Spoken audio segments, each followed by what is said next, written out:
Hello friends, welcome to my YouTube channel historical world. तो पिछली video में हमने देखा था होमर कालीन राजनीतिक स्थिति। इस वीडियो में हम होमर कालीन सभ्यता की सामाजिक स्थिति को देखेंगे। तो चलिए स्टार्ट करते हैं। होमर कालीन सामाजिक स्थिति। होमर कालीन समाज 4 वर्गों में विभाजित था: कुलीन, कृषक, स्वतंत्र श्रमिक, दास।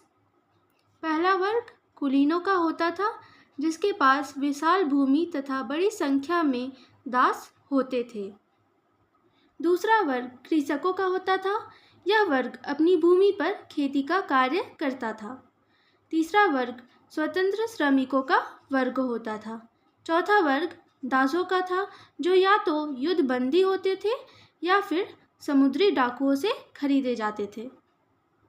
अब हम होमर कालीन समाज के अंतर्गत अन्य व्यवस्थाओं को भी देखेंगे, जैसे वहाँ समाज में स्त्रियों की स्थिति कैसी थी, खान पान कैसा था, विवाह व्यवस्था कैसा था, उनके मनोरंजन के क्या साधन थे या उनका रहन सहन। तो समाज में स्त्रियों की स्थिति। होमर युग में स्त्रियों की स्थिति अच्छी थी। उनका मुख्य कार्य कपड़े बुनना, बच्चों का लालन पालन करना और उन्हें शिक्षित करना होता था। इसके अलावा समाज के प्रत्येक क्षेत्र में हस्तक्षेप करती थी। नारी ही इस समय पुरुषों के लिए प्रेरणा का स्रोत होती थी।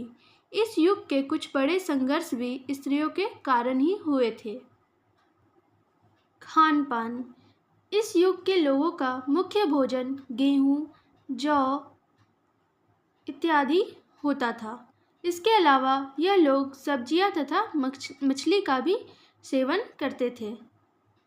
विवाह व्यवस्था। इस युग में पुरुषों के द्वारा स्त्रियों को उसके पिता से खरीदा जाता था।